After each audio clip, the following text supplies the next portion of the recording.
Hello, today I'm going to show you how to use my buffer system, the combo buffer input system.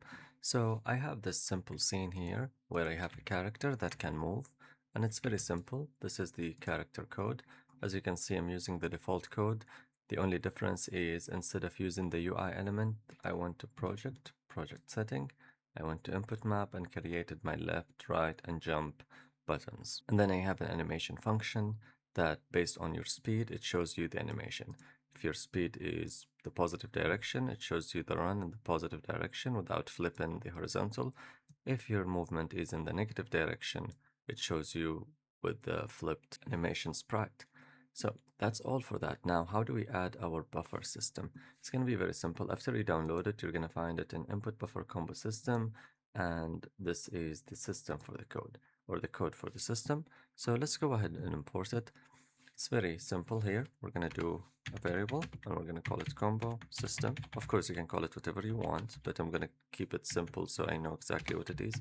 And then you create a new class called combo system and then dot new, or you import the class we just made. And then on ready, we will initiate the class or add it as a child to the scene. So I'm going to add a child or add it as a child to the character, actually, not the scene, because every character will have their own combo system. And then there are some things that are customizable you can do. Like for example, if you want to set a timer for the combo buffer, like how long does it wait until it does the combo, or how long does it save the item in the buffer before it deletes them if they didn't happen. And you can also do a delay for the resolver, and these are the default values. So if you don't change them, they will stay this way. If you want to change them, of course you can. The longer your combo, like the more movement takes your combo or your animation, the longer you would want the buffer timer to be. But you don't want it to be too long, otherwise it's not going to look good.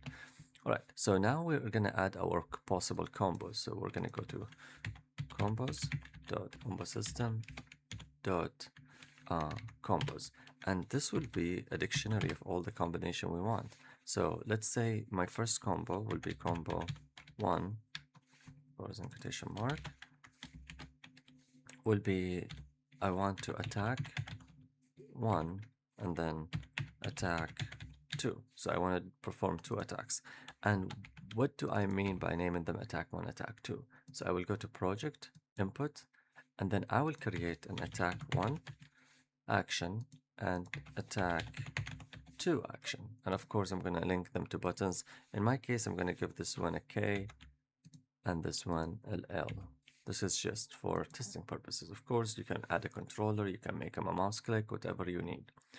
So I'm going to say what button I want to be part of this combination. Basically, if these 2 buttons are pressed, the combo will happen. And of course, you can comma and add as many combos as you want. And then the last thing is the system does not track every single keystroke. It only tracks certain keystroke based on the ones you make available. So combo.system tracked action. And the reason I did this is because I don't want you to accidentally press the movement button and then it tracks it and it cancels the combo on you. So we're going to just add those 2 keys as the trackable part of our combo system. So anything out of those 2 keys, the combo system will not recognize. Of course, if you want the combo to include jumping or pressing left, right, or whatever other buttons, you just add them on this trackable system, and you will of course add them here as part of the combination.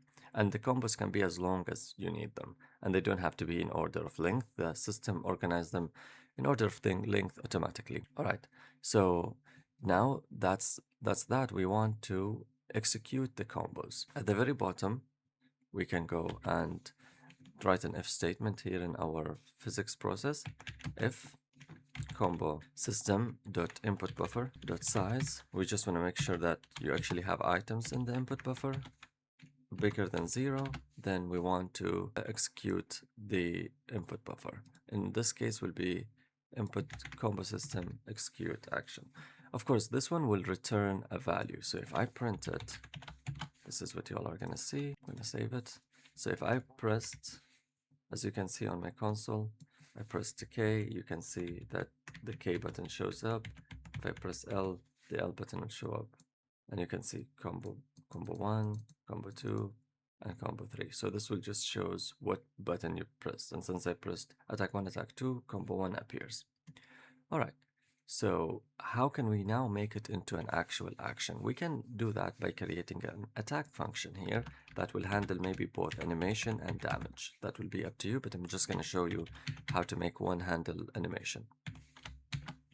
And then we can make the input here attack, and it will be a type of string because that's what we are returning from this. And let's make it do that now. So we're going to go ahead and do a match attack. So we're going to say if the attack name was attack 1, I want to play an animation. Let me just copy this whole thing. And then the animation name, if I went to my animation, I have attack 1, attack 2, and a combo. So I'm going to play attack 1 if that one was attack 1. Attack 1.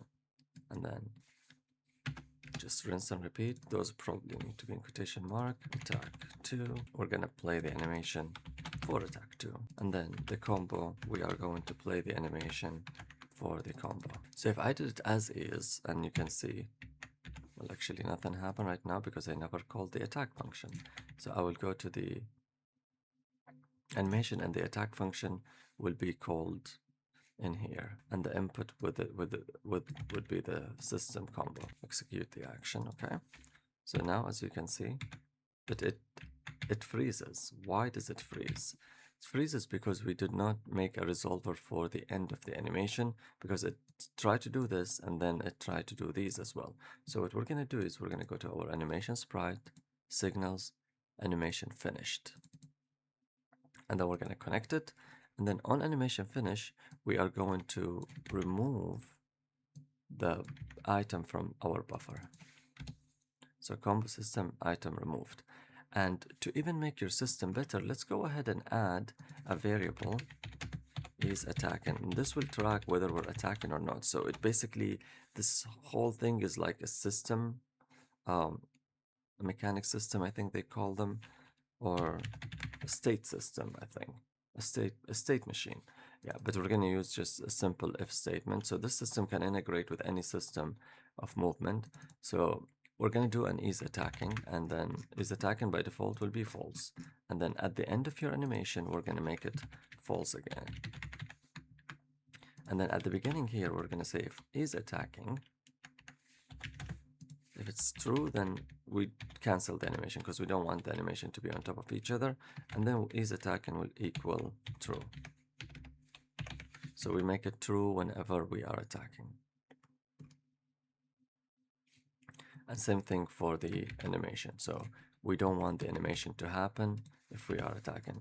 Alternatively, you can use this one, like you can just do an else statement and put this on the else statement, but I try to do it in a way where it doesn't mess with your own code.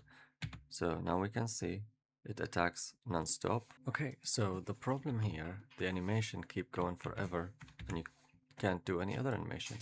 The problem is actually very simple. We need to make sure they are not looping animation, the attack animation, because they only supposed to happen once. The run and idle can loop. All right, now we can see if I attack, it attacks. If I do a combo, we can see it froze a little bit. So why did it freeze? Because the word combo 1, and I put it here as just combo, so I'm going to change it to combo 1, and the animation name is combo because the animation name here is combo. So let's play it again. Now we can see it did the animation. And to be able to see the buffer, I'm going to just put it on the console and print it so you can see the whole printed buffer system, so you know exactly what is supposed to be printing or what keystrokes I'm doing.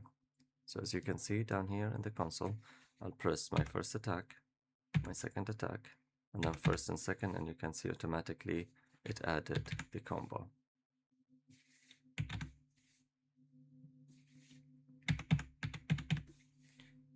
As you all can see, it does have the buffer, it does that. All right, so that's all for the combo system and how to use it.